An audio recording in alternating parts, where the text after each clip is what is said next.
Ignition sequence starts. 6, 5, 4, 3, 2, 1, 0. Liftoff. We have a liftoff.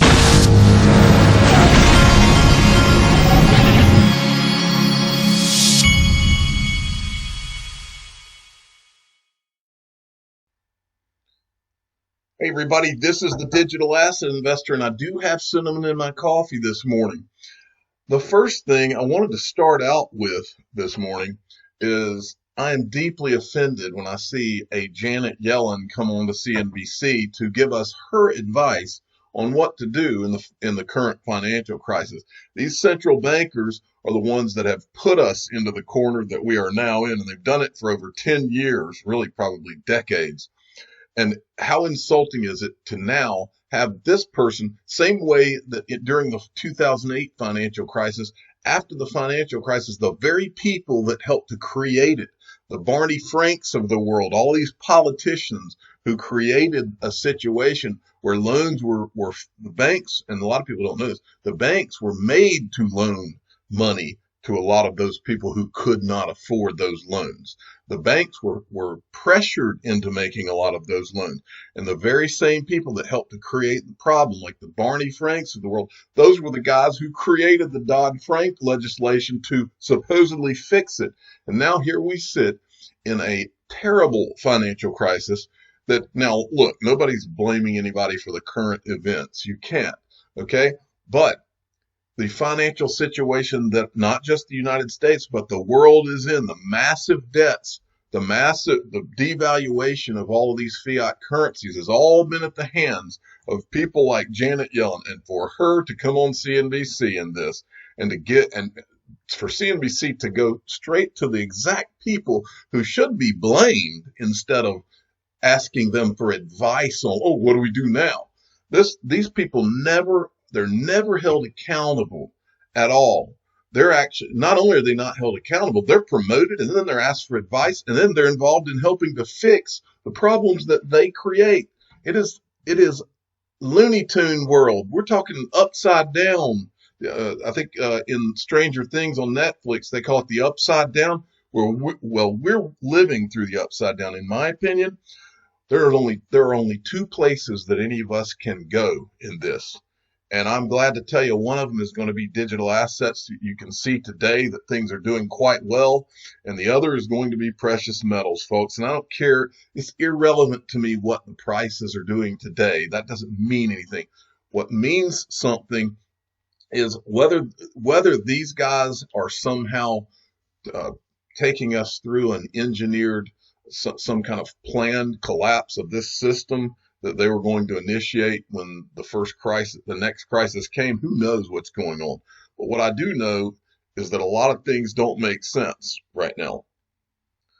But what does make sense is investments and places where you can put your money that cannot be manipulated the way that other things are manipulated. The things that, in my opinion, that can't be manipulated, they can manipulate gold and silver prices, but they can't manipulate what it's actually worth if you physically hold it. The same for digital assets. There's only going to be and I say this, the ones where there's a finite amount, but more specifically the ones that have utility like XRP. A finite amount is everything in times like this. If they can't increase the number of them, you've got yourself a safe place to be in my thinking. If you've got utility on top of that, like you do with XRP, that's just like the cherry on top.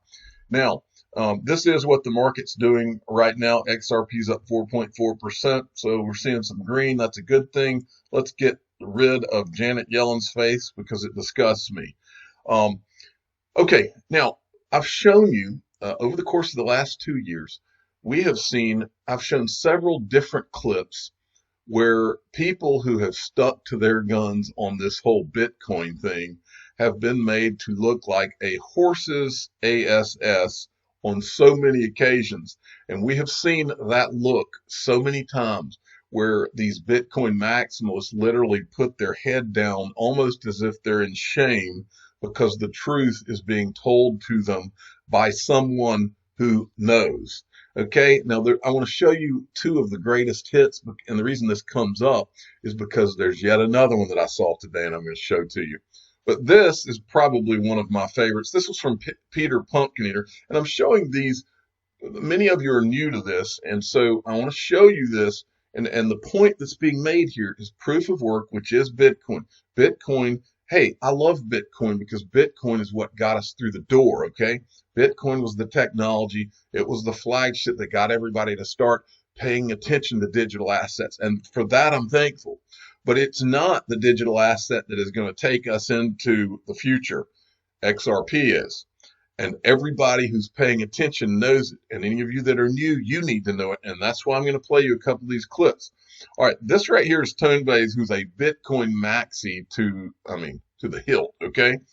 This guy right here is Kim.com, who is like a famous, I would call him like an anarchist. He created 2 or 3 companies. He's a wealthy guy that moved to New Zealand and was on the run from the U.S. government, probably still is, who knows. But he's a brilliant technologist, okay? He literally takes Tonebase. Tonebase is one of these guys that hates Ripple, hates anything that's not Bitcoin, and calls them shit coins and all this stuff. Well, watch what Kim, and this is from back in February 2020. So this is at the beginning of the year, all right? Watch what he says. This is like, what, and I want you to watch the look of shame and how he begins to put his head down like he's embarrassed at the end right here when this guy, Kim.com, is taking him to school. Right now, only 2% of internet users have even been exposed to crypto. We are a niche, small piece of shit in the universe of business, all right? But this is going to change. A lot of new people are going to come into the space. We talked about the growth numbers that you are expecting each year. You think that 16% of the internet population are going to use crypto in the next 5 years, right? Easily. Yeah. Easily. So where are all these people going? They don't know Look how uncomfortable Tonebase begins to get. This is a classic. anything about the current wars that are taking place, the current toxicity within the crypto community. They are going to go with the currency that gives them the cheapest fees, the fastest transactions, the most reliability, and currently, unfortunately, that is not Bitcoin. I mean, that's a classic. That'll go down in history right there. Now, let's hear it from Ryan Zagone. This is also from Peter Pumpkin Eater. This is Ryan Zagone from Ripple, okay? And this guy's a Bitcoin guy. This guy is Ross, I believe it's Leklow from the IMF. So it's all being done on stage in front of the IMF guy. This guy literally gets mad and tries to interject, but he can't. There's nothing he can say to what Ryan Zagone says. It's so in your face. This is truth, truth, truth. Right. You might still use proof of work. Right. But I invite Ryan and Desiree. I don't know if you would like to comment on this as well. But Ryan, go ahead. Proof of work doesn't work. Proof of work doesn't work. It's been widely. Ryan, proof of work's been working. Let me finish. Let him Proof finish. of work doesn't Let work. him finish, please. And in the early days of Bitcoin, there was a whole group of developers that broke off to create other assets, XRP being one of them, that doesn't use mining, that's cheaper from an energy perspective than Visa, and already scales to 1,500 transactions a second. A lot of these problems have already been solved. The challenge for adoption comes back to policy.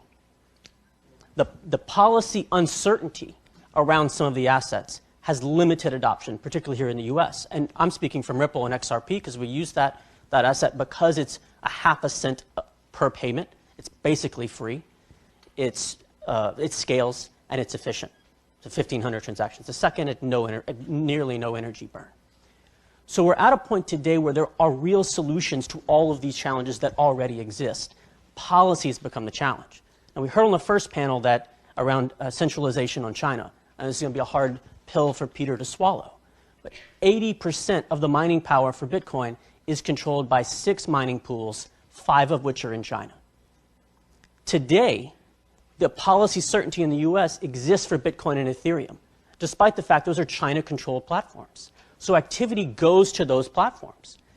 What we need to do from a policy perspective in the U.S. is look at the places where there are uncertainty. And one place, I'm speaking directly for me here, is XRP, where it looks like Bitcoin. It's decentralized, it's open source. We have 7% of the validation power on that, rather small in there. Grouping or giving clarity to those ones that are very similar to Bitcoin and Ethereum, that have the same characteristics and should be classified the same way. And then we're creating a level playing field across all the cryptos. I'm not anti-Bitcoin or anti-Ethereum by any means. I think there's a lot of great potential and breakthrough there. But we need to have a level playing field so the market can pick which ones they want to use and not be, as today they are, hindered by regulatory uncertainty. Okay, so there's another one of those awkward moments where a Bitcoin guy is being schooled. Now, this is another one that was brought up that I saw. This is from XRP Stewart. 2017, Ellen Brown, founder, chairman of the Public Banking Institute. Watch this. This is the guy who's apparently a Bitcoin guy. Watch how uncomfortable this gets. They absolutely want much better digital currencies. Yeah. They want that. Yeah, and you can't give 7 billion people Bitcoin accounts because it's just too slow.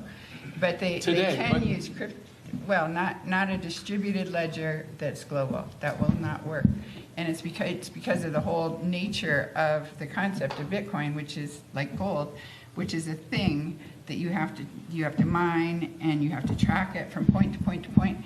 And supposedly you have to keep track of it. And all these computers, it already takes as much computing power to do one transaction or it takes as much electricity as a household uses in a day. And this is for a very small portion of the money supply. But I would say that the whole cryptography idea is great. And what has come off of blockchain is great. But the first generation of this model is not going to work. The banks themselves are not looking at blockchain. Well, Satoshi Nakamoto never used the term blockchain, so it's not really clear what a blockchain is.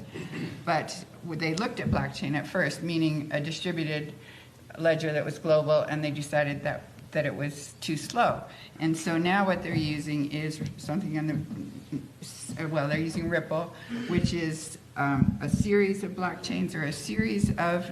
Look at the guy. He's got his face in his hands, which he shouldn't do in the current events. I'm hoping this was videoed before what's going on now, because he's not supposed to put his hands on his face. But I know how he feels as a Bitcoiner, realizing finally that it's Ripple and it never was Bitcoin. Ledgers, which is what banks do anyway. They clear ledgers within their own bank, and then at the next level they clear them at the level of the Federal Reserve, and at the next level they clear them through the SWIFT system. So this cryptography that they're looking at and using and liking is very efficient. It's good for everybody. It's cheaper. You don't have to have all these middlemen. But it is not literally a universal distributed ledger, which actually won't work. So what I decided to do here is I saw this, and I saw that the woman speaking there was from the Public Banking Institute. Well, I decided to go look at the Public Banking Institute because I had never heard of that. I wanted to see who's on their advisory board. Public Banking Institute. I didn't recognize this guy. Most of these people I don't recognize, there's a U.S. senator on there. But I was just kind of flipping through here until I ran into one person that I recognized. Here we go. And against the backdrop of, look, the woman who runs the institute is telling you that it is Ripple that the banks have chosen. Okay? Well, so I'm just going down through here, and then somebody jumps off the page at me. Do any of you, as you're watching this video, know who Bob Hockett is? Because I do. This, first of all, look at his resume.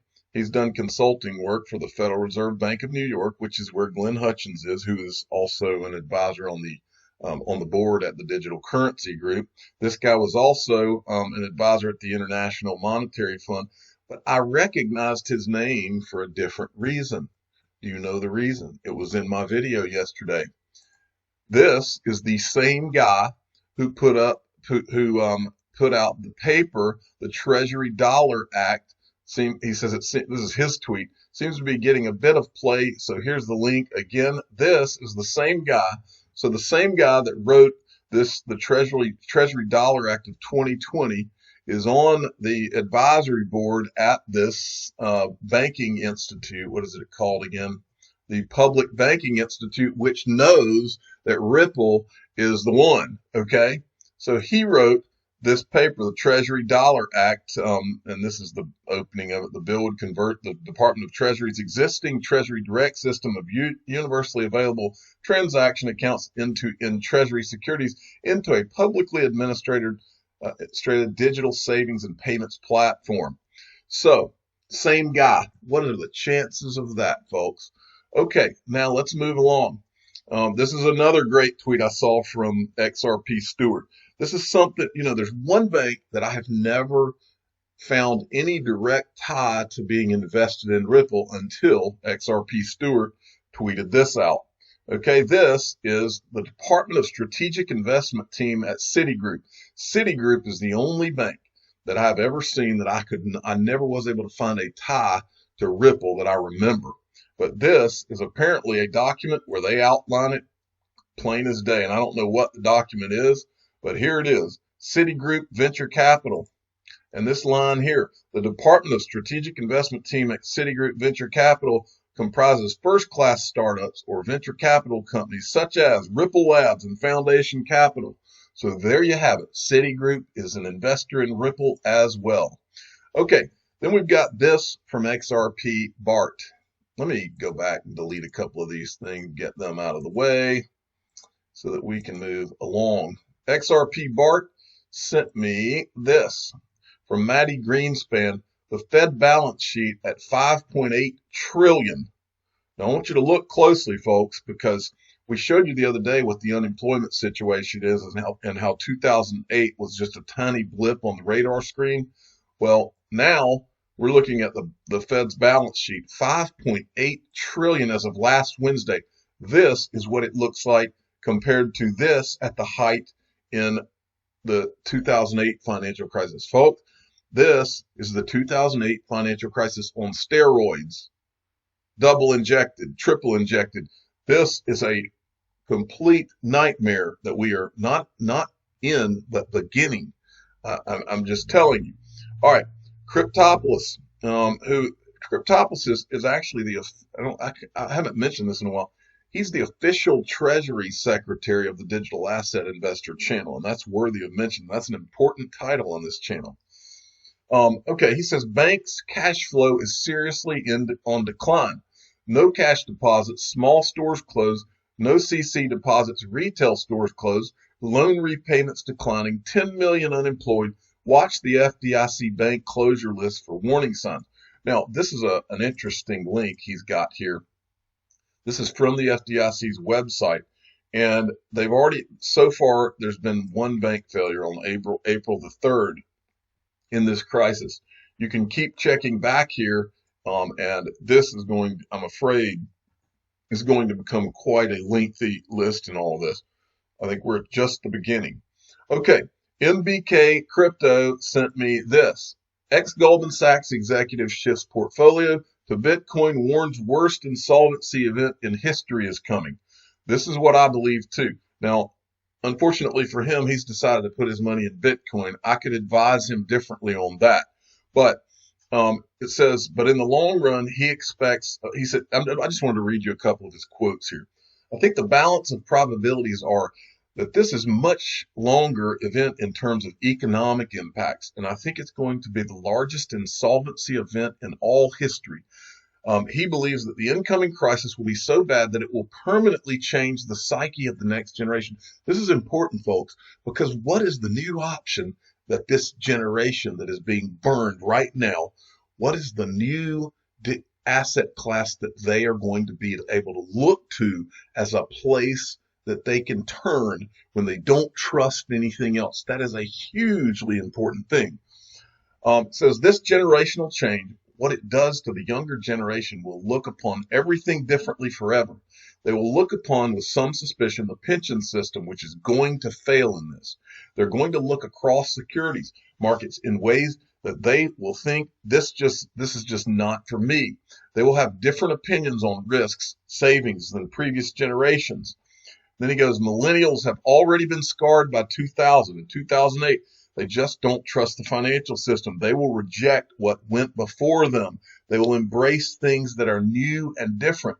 And then he says, of the liquid net cash that I have available, my allocation that I want to be in for the next 12 months, probably maybe longer, is 25% Bitcoin, 25% gold, 25% cash, 25% trading opportunity. I think that he's on to something. I think that he's making a mistake with the Bitcoin part. And I'm not saying Bitcoin's not going to go up. It probably will in this crisis, but it's not the one. XRP is. I'd buy, and I would invest in Stellar XLM before I'd invest in Bitcoin, long before. Okay, Michael at VAL5 links. Unlike many XRP detractors, Republican congressional candidate David Goldstein is certain that the third biggest cryptocurrency has legitimate use cases. This is an article basically based on a tweet that he tweeted out. And this guy's smart. This is one of the good guys in that's running for Congress. XRP is not useless. He knows. Smart guy. Now, we are about to see a shift. We're starting to see it already. The central banks, it's like these current events. People are all of a sudden ramping up what we know is coming, and that is a turn to digital assets and central bank digital currencies. This is from Michael at VAL5 links. Cash and central banks. New research shows why fear could spark adoption of digital currencies. And then this article is from basically a report from the Bank of International Settlements. And here's the report. The current crisis, cash, and the future of payments. So look at what they're putting out. And I just wanted you to see the key takeaways. The current situation has fanned public concerns that the current situation could be transmitted by cash. Scientific evidence suggests the probability of transmission via banknotes is low when compared to other frequently touched objects such as credit card terminals or pen pads. To bolster trust in cash, central banks are actively communicating, urging continued acceptance of cash, and in some instances, sterilizing and quarantining banknotes. Some encourage contactless payments. Looking ahead, developments could speed up the shift toward digital payments. This could open a divide in access to payment instruments, which could negatively impact unbanked and older consumers. The pandemic may amplify calls to defend the role of cash, but also calls for central bank digital currencies. You can't make this stuff up, folks. Now look at these from XRP Crypto Wolf. What do you know? South Korea's central bank has launched their pilot program for testing a digital currency. CBDC design and requirements definition, March through July 2020. CBDC pilot system construction and testing, January through December 2021. The program would run until December 2021. And then there's this from XRP Crypto Wolf. China's central bank top priority is continued research and development of central bank digital currency. The top priority is to enhance the top-level system design and advance the research and development of CBDC and promote the reform of cash issuance. Does my son need to draw you folks a picture? He is here. I can get him to draw that picture. This isn't that complicated, folks. It's right in front of your eyes. All right. Ticket attorney sent me this. Now, this is interesting because right in the midst of all of this, this is an article from April 3rd. Chairman of the CFTC calls for U.S. to be digital asset leader, issues new guidance. So this, it says last week, the CFTC issued guidance on delivery of digital assets. The guidance focuses on actual delivery of a virtual asset in retail commodity transactions and is a continuation of the leadership of Chairman Heath Tarbert with his call of the U.S. to be a leader in digital assets. So this new CFTC guy is trying to carry the baton, but this guy is going out and selling it, folks. And I want to show you how he's going out and selling it. But I wanted to go into this article a little bit and show you a couple of things he said. This interpretive guidance not only fulfills that commitment, but it reflects my belief that the U.S. must be a leader in the digital asset space. That's from March 24th. And this is the guy right here. Delivery of digital assets. Indeed, in its simplest form, actual delivery of virtual currency connotes the ability of the purchaser to utilize virtual currency purchased on the spot as a medium of exchange in commerce or within the entirety of its relevant blockchain ecosystem. Now, and here he goes on. Virtual currency is a digital asset that encompasses any digital representation of value or unit of account that is or can be used as a form of currency, transferred from one party to another as a medium of exchange, may be manifested through units, tokens, or coins, among other things, and may be distributed by way of digital smart contracts, among other structures. Now, down here in this article, it mentions also, if I can find it, one of the things that I saw in this article about the CFTC is they mentioned down here, they mentioned that asset-based derivatives price, as well as inputs from Lab CFTC. Well, I had never heard of that. So I went to look at the Lab CFTC. This is interesting. They call it CFTC 2.0.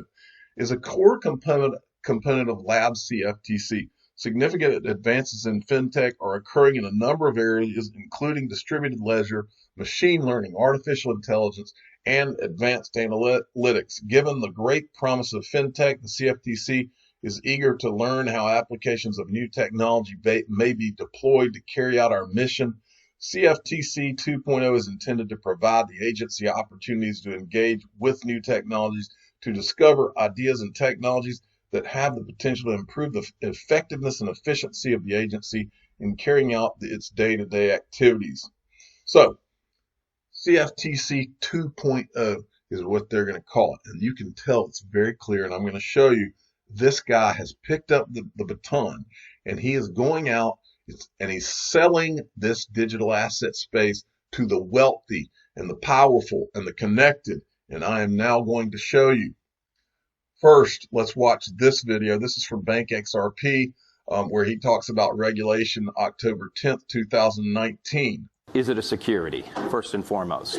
And if it's not a security, it is most likely a commodity. And so that is the initial sort of test. What I will say is the interesting thing, unlike other kinds of investment contracts, is a digital asset can transform itself throughout time. So you can have a situation where something in an initial coin offering is very much a security, but over time the system becomes more and more decentralized. The enterprise that originally sort of sponsored the currency is no longer in the fore. The thing is sort of running itself. There's an intangible value, that's there. So you can have things that actually switch back and forth. You could also imagine a scenario where something is very much decentralized, but then all of a sudden, there's a pullback. The company gets more involved in it. It starts to look more like a common enterprise where profits are derived from the activity of others, thereby meeting the Howey Test. But I think all things being equal, if you approach it as, is this a security? And if you come to the conclusion it's not with the SEC, it's most likely going to be a commodity. Well, okay. Now, this is interesting that Bank XRP said. He said, I noticed XRP logo change, total decentralization of the XRP ledger. Ripple stating XRP will continue to operate with or without Ripple. Many other companies building on XRP. And so you can, any of us that have been watching this for a while, I've told you 1,000 times, none of these Ivy League grads, none of these people who left major great jobs in major traditional finance industries like Miguel Valles or a Brad Garlinghouse or any of the other people you can name that are at Ripple now. None of them would leave Ripple if there was any real question as to whether XRP was a security and it would tarnish their career and their image. It wouldn't happen. Not one thing about that makes any sense. Remember, Miguel Valles actually came from the CME Group, one of the most regulated organizations on the planet Earth. Wouldn't happen. Didn't happen. Not going to happen. And so There's a reason that they're not talking about Ripple. They're not talking about XRP. They won't even say the words. They've got to be specifically asked. Then they go off to a new topic as fast as possible. All these guys, all these regulators, they won't touch it with a 10-foot pole because they got a plan. They've been working with these guys, period. There's no question. Let's look at who this guy is, Heath Tarbert. He's an American official who currently serves as the 14th chairman of the Commodity Futures Trading Commission. Previously, he served as the Assistant Secretary of the Treasury for International Markets and Development and as Acting Undersecretary in Treasury for International Affairs. The guy's resume, it's the standard resume of all these people we keep talking about in this, folks. This guy's been in the administration, White House, Council of Economic Advisors, National Economic Council, United States Senate Banking Committee. He was there after the financial crisis. During his tenure, he participated in negotiations that eventually led to the passage of Dodd-Frank for Wall Street reform after the 2008 financial crisis. These are the folks. These are the people. Remember, this all goes back to the financial crisis, folks. The financial crisis happens, and then all of the people that were involved in helping to get through the financial crisis, those were the same institutions, the same banks, the same financial institutions, the same government people. These are all the same people who decided they were going to come up with the solution. And I believe that Ripple and XRP were a huge part of what their solution has become. Okay, so this guy's resume is as padded as all these people we've been covering. So let's move along. Let's see what this guy has to say. This is him. He's on CNBC. Now, they're interviewing him from the CME Group Global Financial Leadership Conference. I'm going to show you that in a minute so you can get an idea of who he's going around selling all this to. But while he was there, and remember, the CME Group invested in Ripple. I believe that was 2015. Miguel Valles leaves the CME Group to be the head of XRP markets at Ripple in 2016. None of this is coincidence. But this guy, this CFTC chairman, is on CNBC here November 20th, 2019. The question I would ask you is, in this larger conversation about where the U.S. stands in digital cryptocurrencies, it feels like there's different forces that are fighting each other. You want the country to be at the top of the game, and yet I will tell you, I think that some of the other folks in government right now, and I'm thinking even of Secretary Steven Mnuchin and others, and even the president, have some real reservations about cryptocurrencies, including Bitcoin and Libra. Thank you so much for having me, Andrew. No, I want the United States to lead, particularly in the blockchain technology that underlies digital assets. But many of the concerns that Secretary Mnuchin has, and I have as well, in terms of anti-money laundering, making sure that these markets continue to have integrity. So I don't think there's actually any space between us. It's just that for those that are commodities regulated by us, we want to make sure we create an environment where these markets have integrity and we're able to regulate them and they're able to innovate. Okay, so explain this one to me, because I have yet to understand it. Facebook announces Libra, and Washington goes out of its brain, out of their minds. They can't even fathom that this is happening. Yet Bitcoin, which has been around now for over a decade and has nobody that you can call. There is nobody you can pick up the phone and say, hey, excuse me, there's a problem here. I need your help. I want to regulate you. Nobody seems to be having at least meaningful problems to the same level that they have with Libra. Why is that? Well, they're fundamentally different products, Andrew. And I think we also know how Bitcoin works. As you say, it's been around for 10 years. So we have a very good idea of how it works, and we're able to classify that not as a security, but as a commodity. Whereas Libra is developing. And there are a bunch of unanswered questions. And also the way that it's structured, linking it directly to a set of national currencies, very different product. But I guess the larger question is, if any of these were to reach escape velocity, and I don't know what escape velocity even means, but if Bitcoin really were being used in a meaningful way, it would upend the idea of a monopoly currency that the U.S. has or any government has on any of these currencies. And by the way, similarly, if Libra were to truly take off, you'd have billions of people operating with it virtually overnight. How much do you think that weighs on regulators? No, I definitely think that's something that people are thinking about. I never use the term cryptocurrency. I've always used the term digital assets because in my view, consistent with what a number of others have said, these are not yet legal tender. They're not money. They're not currency like traditional currencies. So something like Bitcoin is very important. But again, we classify it as a commodity. It has the volatility of a commodity. And we have futures markets trading it alongside other commodities. Okay, so what has to happen, though, for these things to reach escape velocity? Meaning, from a regulatory perspective, what steps, you know, if you look out over the next year or two or three or longer, you think the things that are going to happen to get there, if you think that we do get there? Well, I think it's entirely possible that I get there. And my emphasis has not been on any single digital asset type, but really on the blockchain technology underlying it. Right. And blockchain technology is being used first and foremost for these digital assets, but ultimately I could see it overtaking the internet or being effectively parallel to the internet in using a variety of different kinds of transactions, not just the financial system, but in other types of transactions as well.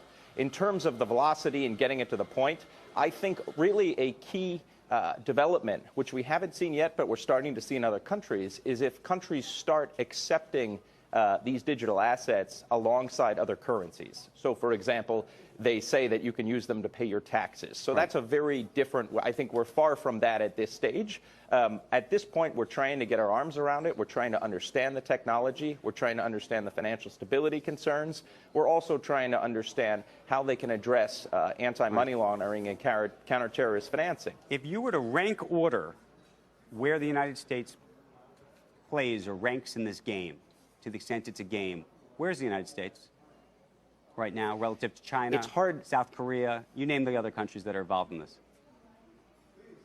Well, I can tell you this. I don't think we're at the top of the list. We may not be at the bottom. I think the Libra Association is a good example of this. They could have chosen any place in the world to set up. They chose Switzerland. My understanding is a second choice was Singapore. I don't know where the United States was, but it clearly wasn't first on the list. I think whoever ends up leading in this technology will end up writing the rules of the road for the rest of the world. And my emphasis is on making sure that the United States is a leader. Chairman, we got to run. Thank you for that. By the way, I'll give you one just little piece of information. The reason why Facebook wanted to do it in Switzerland originally was because they were so nervous, not about regulators in the United States. They were actually trying to solve for what they thought was going to be pushed back in Europe, if you can believe. Okay. Well, I personally believe that this guy knows all about Ripple and XRP, and that he is knee deep in working with Ripple on how it becomes, quote, a commodity or becomes decentralized or whatever. I believe they've been working. Brad Garlinghouse, how many times have you heard Brad Garlinghouse say that, oh yeah, this is, we've been working with regulators? I mean, that's been from the beginning. So that's very obvious. Now, when I saw that this guy, the CFTC guy, was doing this interview from the CME Group Global Financial Leadership Conference, I decided to go take a look at what that is because I've never heard of it. Because remember, CME Group invested in Ripple in 2015. So let's go look. This is this CME Group.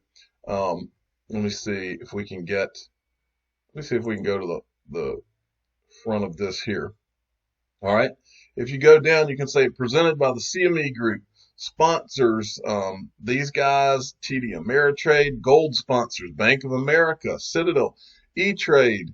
Who else? Societe Generale, Wells Fargo. You've got S&P is there. Now, S&P, remember how I've told you on this channel from day one? It's just a matter of time. You will see S&P rating digital assets and everything else. So it makes you wonder why they would be here. But anyway, so these are some of the sponsors here. Let me go back to the page before this and let's let you watch the video. See if you recognize any of the faces in this video. The reason I'm showing you this is because this CFTC guy is here, and he's there to sell this to the powerful people to make them understand what's going on. Watch.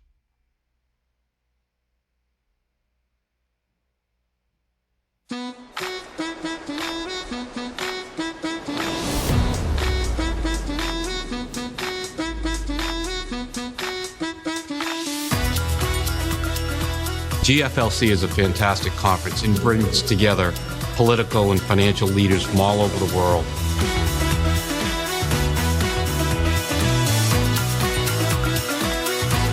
I find it to be one of the premier networking events within our industry. So I look forward to it every year just to get that inspiration and that motivation, and it just gets you thinking in a different way.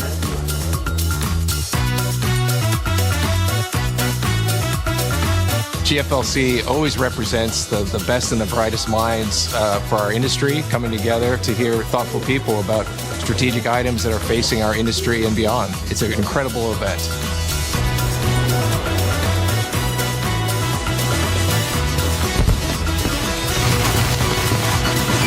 Primarily, I've always been an economics and finance person, but coming here for the last 5 years, I really have been able to broaden my horizon of what I care about. And I think it kind of helps us think of.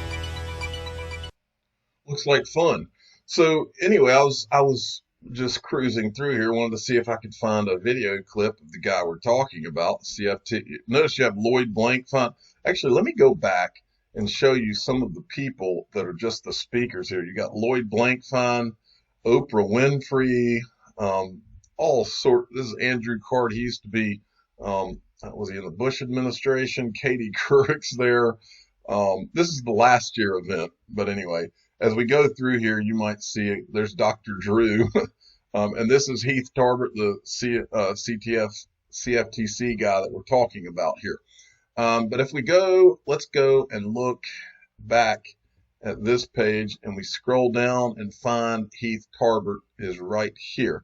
Let's watch his video. You recently said that Ether is a commodity. Can you talk about what the other cryptocurrencies you view as commodities, and how do you evaluate the hype versus a legitimate currency?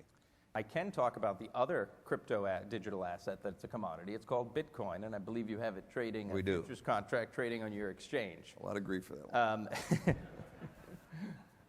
So the way, and just to take it back up, so at this point, there are no other digital assets that I can say definitively are in fact a commodity. And here's why. The SEC determines whether something is a security or not. If it's a security, then it's not a commodity. If it's and so we're waiting on the SEC in many instances to make that initial threshold determination as to whether it's a security. In many of these cases, the structures are such that it will affect what's called the Howey Test, not to get too technical. But basically, the critical question is it a security? If the answer is no, then under our pretty broad definition of a commodity, and our definition is pretty broad. If you have to say that a movie ticket is not a commodity, then pretty much it's likely to be, if it's a financial contract, a commodity. So that's the way that works, but we're working very closely with the SEC on that point. And so we would hope that within the next year or so, we would have even more digital assets that have reached the point where the SEC and us can decide their legal status. So you are a proponent of these cryptos continuing to evolve and move forward. Is that too broad of a statement? Or? Yeah, I mean, when people use the term cryptocurrency, I've never used that term. I say digital asset. Yeah. Because I don't think they are a legal tender and have the same. Now, it could be one day, potentially. I think those that have created Bitcoin hope that one day it will go alongside some of the major currencies. But at this point, I view them as digital assets. And I don't know whether they have any major extrinsic value or not. That's why your markets exist. And so our job is just to make sure that whatever it says it does, it legitimately is a commodity class. Any disclosures that need to be made are made. But ultimately, I see one of the reasons of the futures market to exist is to appropriately value them, and to do so on a CFTC regulated exchange that has all of the price transparency and price discovery that these markets have had. Okay, so there's that. So I decided I would look around a little further and see where this guy pops up, because remember, I believe this guy is selling. He's selling the digital asset space to the wealthy and the powerful to let them know this is the thing. Now, where we end up here is the economic club of New York. I want to refresh. Let me move this. I want to refresh some of your memories about the economic club of New York. First, I'll show you some of the people in recent that have been speaking there recently. There's Larry Summers, who's one of the advisors on the digital currency group. He keeps popping up. Jerome Powell, the head of the Federal Reserve. David Solomon, the guy that runs Goldman Sachs. Henry Kissinger, the guy that we talked about yesterday in my video. Larry Kudlow, who works for Donald Trump. He's the serves as assistant to the president for economic policy, director of National Economic Council. And then who else do we have that you might recognize? Well, here's Heath Tarbert, who spoke there on February 10th, 2020. I'm going to show you those clips here in a minute. But before I do that, I can't show this video enough. And I want you to understand, and if you've seen me play this video before on this channel, then fast forward. It's 6 minutes and 30 seconds. But those of you that haven't seen it, you must see it, because the Economy Club of New York, and I've been studying all this for a long time now. And what I've learned is that these clubs and institutions, this is where these powerful and wealthy people find out what's next to make their money. That's what this is about. And this video perfectly illustrates it. And it also, for those of you that haven't seen it, it also has Brad Garlinghouse in the video. But it's important that before you see Brad Garlinghouse, you see the history of this club before I show you the clips of Heath Tarbert that I'm about to show you. Because believe you me, most of what he talks about is sprinkled with digital assets.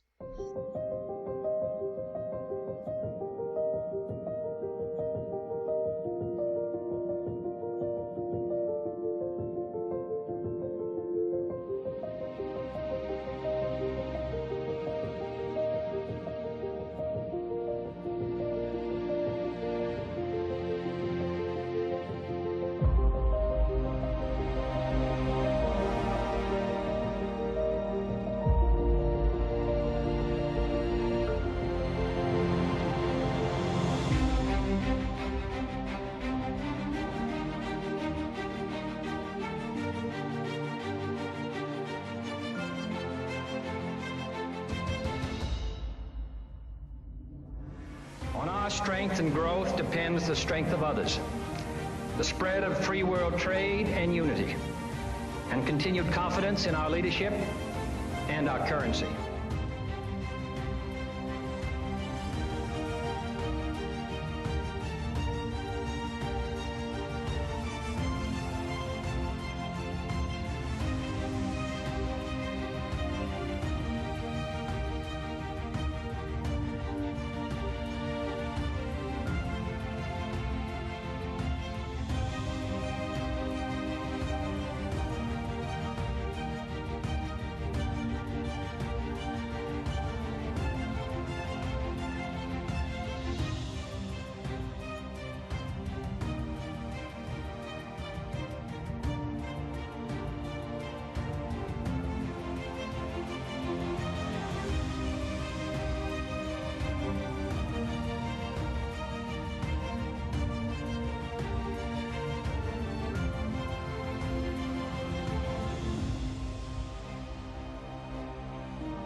When you look around the world and you look at governments and businesses that are successful, they usually collaborate. The economy is in a very good shape. The outlook has uncertainties. We have to be flexible. We have to be data dependent, and again, focus really on just trying to keep this economy on the track that it currently is. Spending the money you make is corporate social responsibility. Changing the way you make money is operating with purpose. Money still talks. Whenever we have these discussions on diversity with the entities in portfolio, people listen. When we team up with other investors, people listen.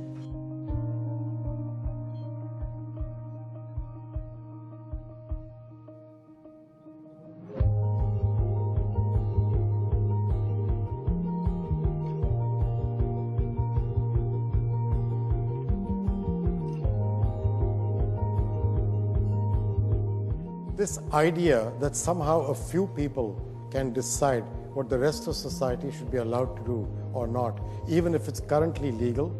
I find that an interesting conundrum.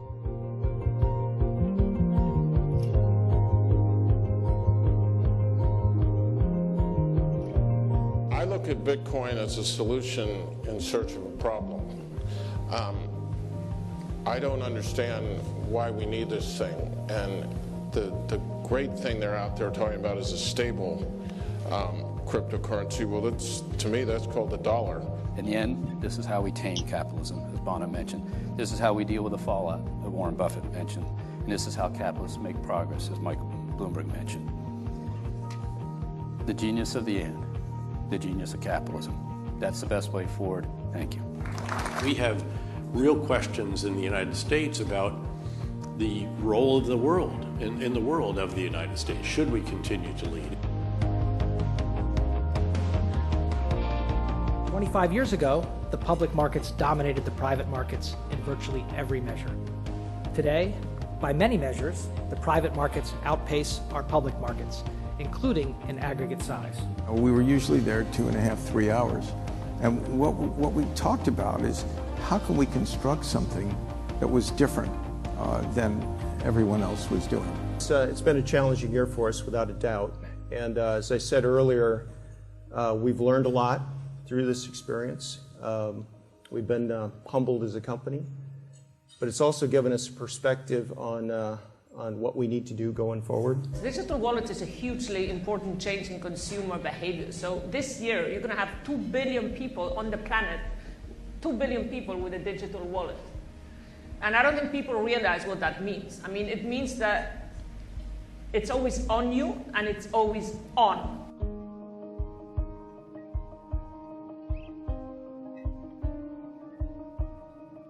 $112 billion of shareholder value are lost every year. And by the way, in this room, normally I have to explain what is $112 billion. You guys actually know what $112 billion is. So $112 billion of shareholder value gets lost every year because we picked the wrong CEOs. American markets have vastly outpaced the rest of the world. If you look at the U.S. economic system, as imperfect as it may be, it's hard to find one that's a lot better.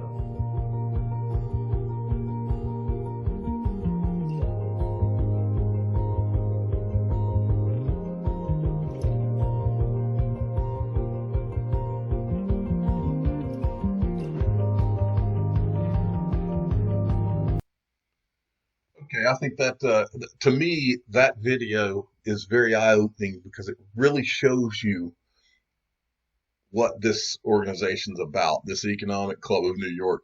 It is literally the most powerful people in the world sitting in a room, and the people that are presenting to them are telling them how the world is changing and what's going on in the world today. And I believe that's what the purpose of it is. Now, so this Heath Tarbert goes to speak at the Economic Club of New York. I'm going to start here with a clip. I've got a few clips, and I want to make sure you understand when at first he gives a speech and then they go to questions. Just about, I would say 70%, 60-70% of the questions were about digital assets. A sound regulatory system. Market participants will come. Consider New York's success recently in attracting digital asset exchanges, cryptocurrency for those of you that like that term. So California is really where the technology is, and the futures markets are in Chicago. Yet New York has become the center of digital asset trading here in the United States. How did it do this?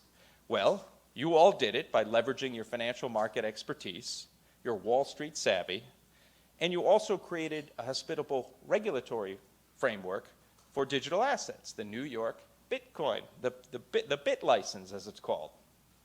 And so the brightest and the best people from all around the world want to come here to live and work.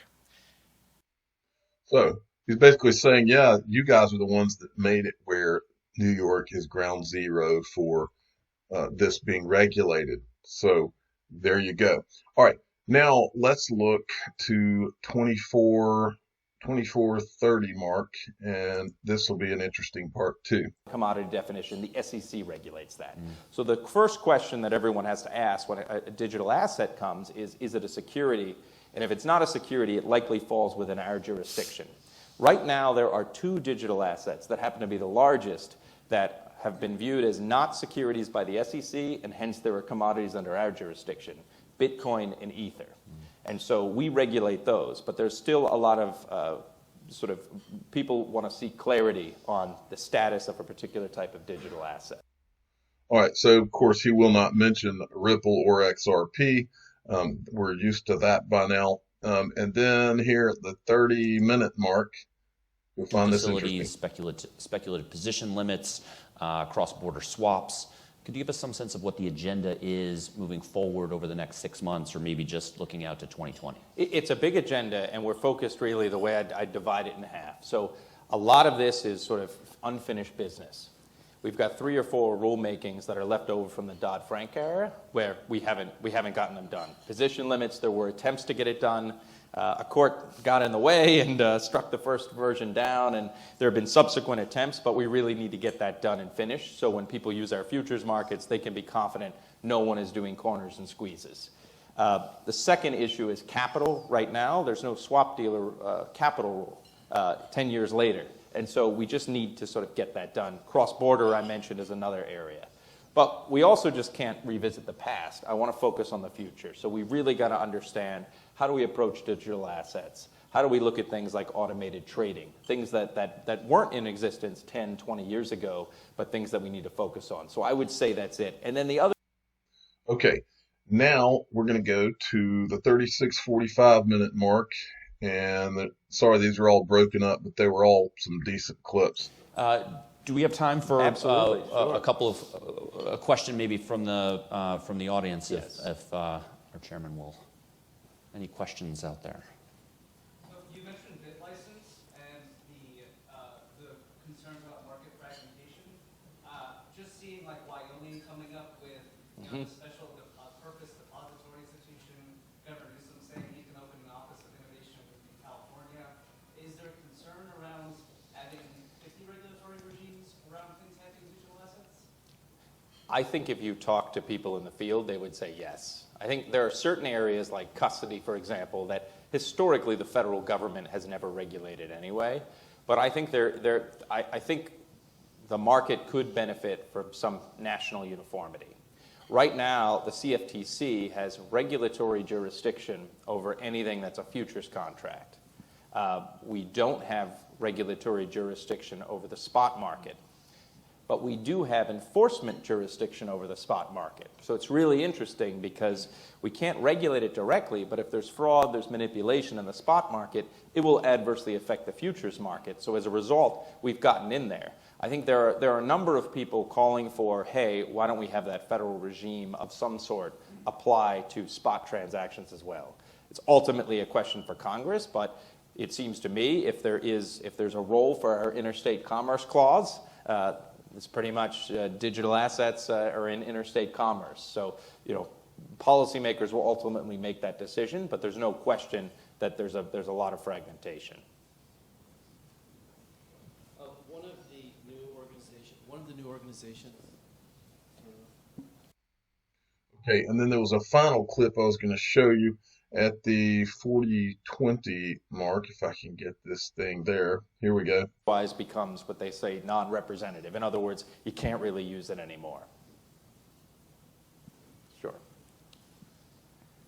So your comments at the beginning about digital assets made me wonder, what are the trade-offs of merging the CFTC and the SEC versus keeping going as independent agencies of each other? Look, I was asked this question when I first interviewed with the Senate Agriculture Committee, and they said, now, do you think the SEC and the CFTC should ever merge? And my answer then is the same as my answer now. If you need the CFTC to take over the SEC to save it, I'm willing to do that. But no, seriously, I think, the way that I actually explain it is there's some people shaking their heads, yes, but I think we've got enough on our plate now The SEC really focuses on capital formation and investor protection. Our markets are very different. We are focused on hedging instruments for risk. And so the markets are set up to do very different things. And also, too, we have a historical interest in the agriculture markets, in the energy markets, and I think if you combined everything and just focused on Wall Street, some of that would be left behind. So I do think they are very different markets. One's about capital formation and investment. The other is about having risk hedging instruments. Okay, so those are the clips I wanted to show you out of that. Now, the next thing I'm going to show you is on a kind of a new subject, but I've showed you about a week or two ago. This is a clip from a Jim Rickards video where he makes it very clear that he knows a lot more than he's really saying about where it involves digital ledger technology and what's really going on and what could go on from the IMF with the SDR. General McMaster, the National Security Advisor. We've heard the same thing from General Mattis, Rex Tillerson, President Trump, and most recently, Chief of Staff John Kelly. They have all said the same thing. North Korea cannot have these weapons, period. There's no debate. General McMaster said acceptance is unacceptable. And yet North Korea is going for these weapons, so therefore we're heading for a war. I think you all know what that'll do to the price of gold. Look for the IMF to maybe have a crypto SDR on a permissioned hyperledger. And again, the BRICS are about on the brink of getting vetoed. So this slide pretty much tells it all right here. IMF promoting new world money called the special drawing right. Permissioned hyperledger fabric version 1.0 released July 2017. A new gold-backed currency, gold-backed SDR, and crypto SDR is possible. So that's the first real clip where I've seen him mention anything like a crypto SDR. Well, this was brought to my attention. This is from Real XRP Boy. I had seen this clip a long time ago, but now it kind of ties in better. Listen to this. This is Jim Rickards right here.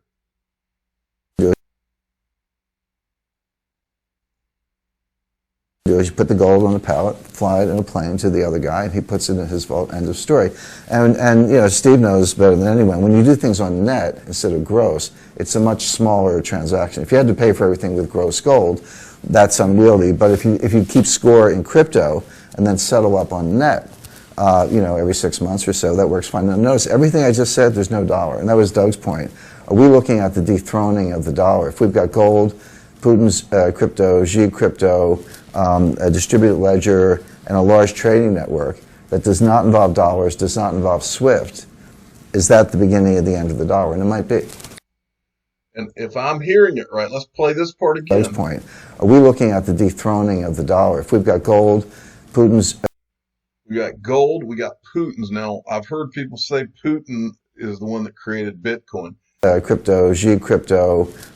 He just said G crypto. I'm not sure if he's referring to a Chinese central bank coin, if that was a Chinese thing he just said. But then you've got another. He knows. This guy knows. I'm telling you. I'm the digital asset investor. I'm not an investment advisor. This is for entertainment purposes only. Please subscribe and hit the like button. And tell your friends and family that Jim Rickards knows. This guy talks to people behind the scenes. He knows what's going on. Thank you for listening.